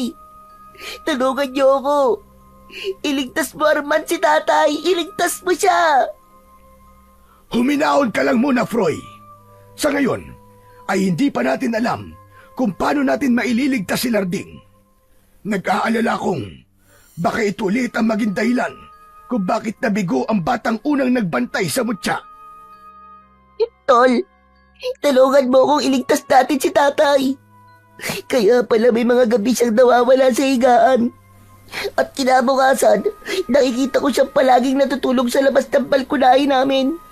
Yung pala, nagiging aswang siya sa gabi at nawawala siya sa kanyang sarili. Pero tol, may mga ganito ka na pa na napapansin kay Mang Larding, pero bakit ngayon mo lang to sinabi? Ramdam na ramdam ni Arman ang bigat ng pinagdadaanan ng kanyang kaibigang si Froy. Hanggang sa narinig nila ang pagbalandra ng pinto sa may kusina, maging ang pagkabutas ng kanilang bubong. Nagpupumilit pumasok ang mga aswang tibal sa loob ng bahay nila. Mabilis na tumayo si Arman at sinugod ang aswang sa kusina. Saka lang niya napansin na unti-unting humahaba ang kanyang kuko sa daliri, habang nababalutan yun ng malakas na liwanag. Magkakasunod na pagsaksak sa katawan nito ang ginawa niya gamit ang kanyang matatalas na kuko na parang sa kuko ng kuwago. Bumagsak ito sa sahig habang umaangil dahil sa sakit. Nasunog ang katawan ng nilalang hanggang sa tuluyan itong naglaho. Ang isa pang aswang na nasa bubong ay mabilis niyang nilukso na parabang kasinggaan lang siya ng papel. Gamit ang kanyang kuko ay nagawa niyang dukutin ang mga mata nito. Kaya mula sa bubong ay nahulog ito at bumagsak sa lupa. Nakita yon ng pinuno ng aswang na wala pa ring imik na nakatayo sa labas ng kanilang bakuran. Patuloy ito sa pagsenyas sa mga alagad para atakihin siya sa loob ng bahay. Kaya para hindi madamay si Lolo Magno, lumabas siya sa pintuan at hinarap ang pinuno ng mga aswang. Kaya lang, hindi pa man siya tuluyang nakakalabas, ay humaging nakagad sa mukha niya ang mahahabang kuko ng dalawang aswang na nagbabantay sa labas. Narinig pa niya ang malakas na pagsigaw ni Froy na huwag sasaktan ang ama nitong si Mang Larding. Ngunit alam niya na hanggang sa mga sandaling yon ay hindi pa niya alam ang kanyang gagawin kung paano maililigtas ang ama nito. Naiipit siya ngayon sa pagitan ng kaibigan at ng ama nitong isa ng aswang na tibal. Ako ang harapin nyo! Huwag kayo mandamay ng ibang tao! Pakawalan nyo si Mang Larding! Umalis kang halimaw ka sa katawan niya! Kasabay ng paglabas ng malakas na liwanag sa kamao ni Arman, ang muling paghaba ng kanyang mga kuko sa daliri. Malatalim ng kutsilyo ang kanyang kuko na kumikislap dahil sa liwanag. Pati na ang malahangin niyang pagsabay ng talon sa ere ay nagawa niyang pabagsakin ng mga kalaban. Lahat ng sumugod sa kanya ay napapatay ng kanyang kuko at nasusunog. Tila patalim ang kanyang kuko na kayang bumutas sa mga katawan ng aswang na tibal. Habang ang pinuno ng mga aswang ay nakatayo lamang at pinapanood kung paano siyang makipaglaban. Isang malakas na pag-atake ang ginawa ni Arman para pabagsakin ng mga aswang sa kanyang harapan. Natira ang mga nilalang sa likuran ng pinunong si Mang Larding. Hindi niya ito magawan saktan at parang unti-unti siyang kinakapos ng paghinga habang nakatitig sa anyo nito. Bigla ang pagsigaw nito ng malakas. Kitang-kita niya ang malakuryenteng liwanag na sumasama sa hangin. Papunta yon sa kanyang tenga. Nagdulot yun ng walang kapantay na kirot. Masakit na masakit sa tenga na unti-unti siyang pinapatay. Akala mo ba ay ganun lang ako kadaling matalo, ha bata? Matitikman mo ngayon ang sakit ng epekto ng kapangyarihan ko! Umalingaw-ngaw ang sigaw ni Arman dahil sa labis na sakit ng kanyang tenga. Bawat salita ni Mang Larding ay parang may naghuhukay na insekto sa loob ng tenga. Kaya naman, napilitang lumabas sina Lolo Magno at Froy. Bakas sa mukha ng mga ito ang pag-aalala nang makitang nakalugmok sa lupa si Arman, habang tinatakluban ng dalawa niyang palad ang kanyang dalawang tenga. Bumilis ang tibok ng kanyang puso at bumagal ang kanyang paghinga. Diyos ko! Ang apo ko! Tumayo ka, apo! Lumaban ka! Hindi ba't nangako kang hindi na mauulit ang pagkabigo ng batang unang may tanga ng mutya? Apo ko! Ako ang batang yon! Kaya't lumaban ka! Huwag mo kong gayaing sinukuan ng masakit na epekto ng kapangyarihan niya sa tenga ko! Huwag kang sumuko, apo! Kaya mo yan!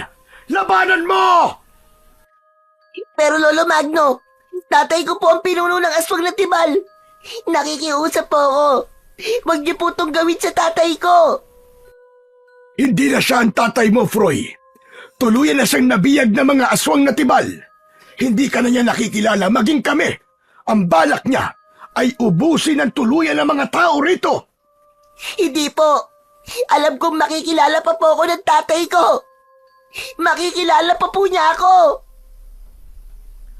Mabilis na tumakbo si Froy papalapit sa pinuno ng aswang na tibal. Kaya wala nang nagawa si Arman kundi ang panoorin kung paanong lumapit ang kaibigan si Froy kay Mang Larding. Froy! Lumayo ka sa kanila! Hindi na siya ang tatay mo! Froy! Halos manlaki ang mga mata ni Arman nang biglang sinakal ni Mang Larding ang leeg ng anak nito.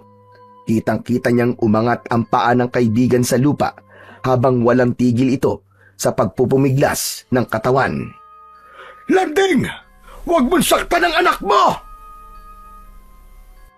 Ngunit mas lumakas ang pagtawa nito habang sakal pa rin si Froy. Malakas nitong inihagis ang walang malay na si Froy, kasabay ng pag-utos ng pinuno ng mga aswang sa mga alagad nito para sugurin si Arman.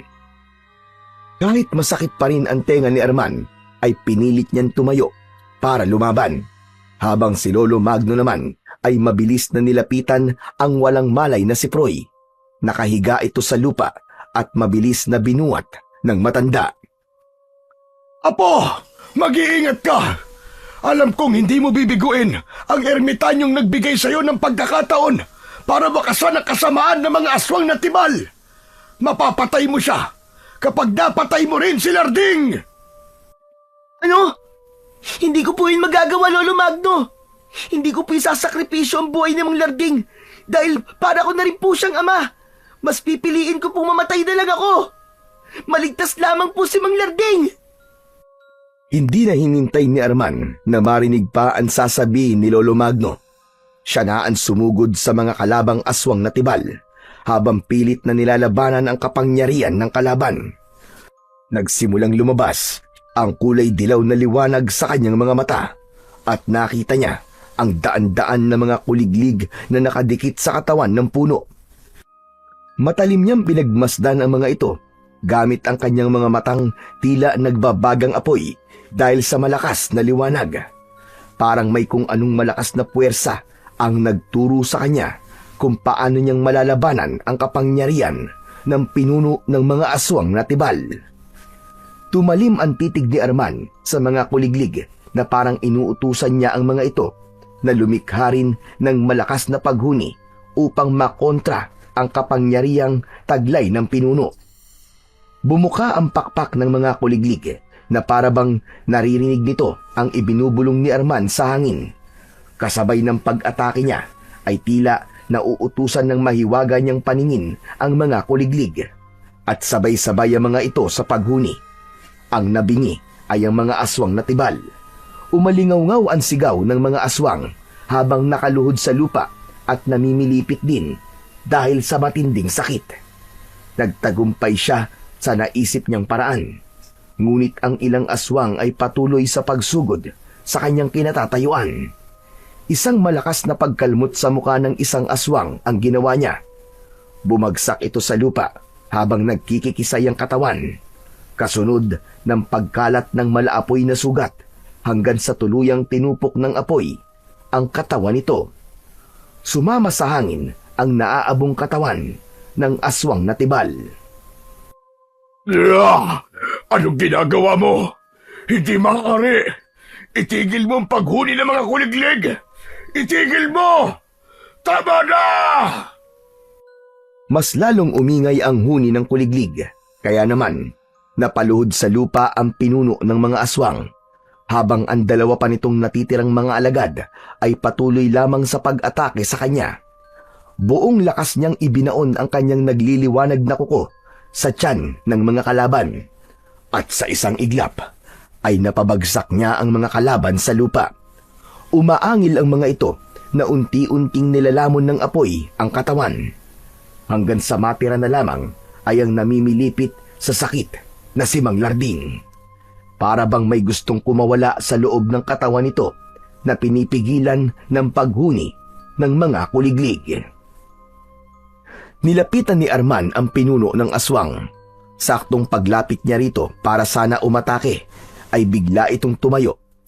Isang malakas na suntok ang naramdaman niyang tumama sa kanyang dibdib. Pasadsad siyang bumagsak sa lupa habang ang ingay ng kuliglig ay nananatiling nangingibabaw sa buong paligid. Tila nararamdaman niyang ang kahinaan ng aswang ay nasa huni mismo ng mga kuliglig. Dahil natatandaan niyang dito kumukuha ng enerhiyang magbibigay ng lakas sa mga ito. Ngunit kung ito ay magsasabay-sabay ang paghuni, kabaligtaran ang makukuha nilang enerhiya mula rito.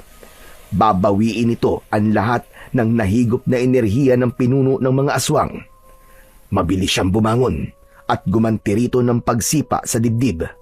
Bumagsak ito ng pasadsad sa lupa. Saktong nagpakita si Lolo Empoy ang paglabas naman ng kulay itim na usok sa katawan ni Mang Larding. Nagpapalit-palit ang anyo nito sa dalawang itsura.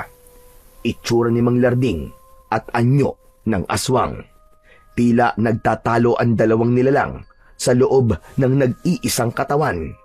Habang hawak ang ulo ni Mang Larding dahil sa masakit na epekto ng ingay ng kuliglig. Magaling! Nagawa mo, Arman! Nasa kuliglig ang kanyang lakas at kahinaan. Ikulong mo sa iyong palad ng kulay itim na usok. Saka mo saksakin gamit ang iyong kuko. Saka mo lang siya mapapatay. At maililigtas mo naman ang buhay ni Larding. Mabilis na lumapit si Arman sa nakaluhod na si Mang Larding. Nakita niya na natatalo ng ingay ang kulay itim na usok sa loob ng katawan ni Mang Larding. Naramdaman niya na parang mala-aspalto ang kulay itim na usok na lumalabas sa katawan nito. Lumiwanag ang kanyang paningin at hindi inaalis ang pagkakatitig niya sa usok. Ikinulong niya yon sa kanyang palad. Paulit-ulit niya yung sinasaksak ng kanyang mahahabang kuko. Kahit nasusugatan siya, ay itinuloy niya ang kanyang pag-atake sa kulay itim na usok na nasa kanyang mga kamay. Habang si Mang Larding naman ay bumagsak na sa lupa at nawalan na ng malay. Kusang naglaho ang kulay itim na usok sa kanyang palad.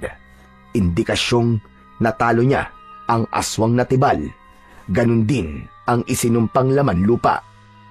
Ang mga lamang lupa ay mga espiritu o engkanto na kadalasang hindi nakikita ng karaniwang tao. Wala rin silang iniwan sa mga mapaghiganting demonyo. Hindi nga ako nagkamali sa pagpili sa iyo, Arman. Ikaw lang pala ang makakapatay sa pinuno ng mga aswang na tibal. Nagawa mo ring matunaw ang lamang lupa na kumokontrol sa isip at katawan ni Larding. Nalaman ni Arman na ang kulungang tinutukoy pala ni Lolo Empoy ay ang mismong pinuntahan nilang sementeryo. Kaya pala sumama ang pakiramdam ni Mang Larding nang ito ay umuwi nang sila ay nanggaling doon. Kaya ang hangin ng mga oras na yon ay kakaiba. Isa raw yung palatandaan na ang katawan ni Mang Larding ay sakto sa katawan ng nais saniban ng mapanakit na nilalang. Ano po ang mangyayari kay Mang Larding, Lolo Empoy? Ligtas na siya at wala na siyang maaalala sa mga nangyari. Hindi niyo po sinabi sa akin na si Lolo Magno po pala ang batang unang naging tagapangalaga ng mutya. Sa una pa lang po, ay kilala niyo na po pala siya. Kaya nga ikaw ang sumunod sa kanya. Dahil nananalaytay talaga sa iyong mga ugat ang tunay na tagapagbantay ng mutya ng mata ng kwago. Nagamit mo ang kanyang taglay na kapangyarihan, ang kakayahang kayang magbigay ng utos sa mga insekto sa pamamagitan ng iyong nagliliwanag na mga mata. Maya-maya pa ay lumabas si Lolo Magno kasama si Froy na umiiyak. Ang buong akala ng kaibigan ay napatay niya ang ama nito. Arman! Grabe ka! Anong ginawa mo sa tatay ko? Pinatay mo ba si tatay, ha, Arman? Magsalita ka! Tol, huminahon ka lang. Nagkakamali ka. Buhay pa ang tatay mo, buhay pa si Mang Larding. At hindi ko isasakripisyo ang buhay ng tatay mo. Ano ka ba? Para ko na rin siyang tatay. Para na kitang kapatid. Para ko na kayong pamilya. Diyos ko, Arman. Ang akala ko talaga pinatay mo na siya, eh. Maraming salamat, tol, ha. Tunay nga kitang kaibigan. Sus, nagdrama ka pa. Ikaw lang naman ang totoong unang naglihim, eh. Akala ko ba magkaibigan tayo? Pero inilihim mo sa akin ang mga napansin mo kay Mang Larding. Oo nga, tol, eh. Pasensya ka na, ha. Tatay ko pa rin kasi siya kahit sinapian pa siya ng demonyo. Hindi ko pa rin maiiwasan ang hindi mag-alala at matatakot sa maaaring mangyari sa kanya. Tol, patawarin mo ako, ha. Kung di ako nagtiwala sa'yo. Kung naglihim ako sa'yo, tol. Nakikita ko sa inyong dalawa na higit sa magkaibigan ang turingan nyo sa isa't isa. Kaya naman, may magandang naidulot kay Arman ang pagkakaroon ng mutya ng mata ng kwago. O paano? Kailangan ko nang umalis. Kailangan din na malaman ito ng aking amang hari. Isa itong tagumpay para sa aming kaharian. Dahil hindi kami binigo ng bagong tagapangalaga ng mutya sa pagpatay sa aswang na tibal. Panatilihin ninyo ang pagiging mabuting tao at huwag na kayong manguhuli ng kuliglig. Nagkakaintindihan ba tayo? Lolo Empoy, ako to, si Magno, ang unang batang nabigo sa paggamit ng mutya. Alam kong ikaw yan, Magno.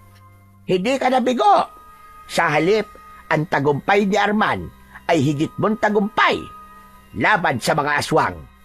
Dahil ginawa mo ang lahat ng makakaya mo para mawala ang kalaban. At nagtagumpay ka naman. Naibalik mo sila sa kanilang kulungan. Pero ngayon, Napatay na siya ni Arman, kaya wala nang dahilan para malungkot ka. Wala nang gagambala sa inyo. Ligtas na ang buong baryo. Saktong pag-alis ni Lolo Empoy, ang paggising naman ni Mang Larding. Katabi ang umiiyak niyang kaibigan na si Froy. Hawak ni Mang Larding ang ulo nito at nagtataka kung bakit nasa harapan nito ng bahay ni Lolo Magno. Aba, nasan ako?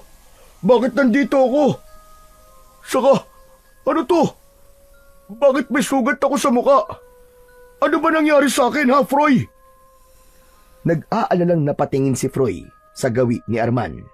Tila nagpapasaklolo ito sa kanya kung ano ba ang sasabihin nito sa kanyang ama. Kaya naman, siya na ang gumawa ng paraan para mawala ang pagtataka sa isip ni Mang Larding. Kasi po, ganito po yun, Mang Larding. Natakot po si Froy nang bigla po kayo nawalan ng malay.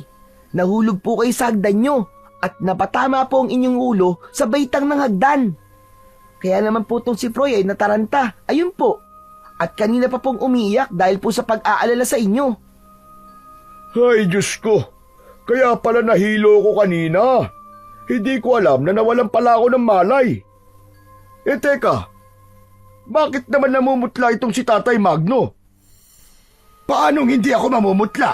Akala namin patay ka na. Abay, masamang damo Matagal ako mamatay, Tatay Magno. Tay, marami pong salamat at buhay pa po kayo. Nakaligtas po kayo, Tay. Mahal na mahal ko po kayo. Abay, Diyos ko tong batang ito. Para naman akong mamamatay na talaga. Nakita mong buhay na buhay ako Kung ano-anong sinasabi mo. Alalayan mo na nga lang ako tumayo at masakit ang katawan ko. Parang pinagulong mo lang yata ako sa lupa para makarating dito Aray, ang sakit. Napahagik-gik na lamang ng tawa si Arman sa sinabing yun ni Mang Larding habang inaalalayan nila itong pumasok sa loob ng kanilang bahay. Mas lalong nagtaka si Mang Larding nang makita ang dingding at bubong ng bahay ni Lolo Magno dahil nasira yun at nawasak ang bubong.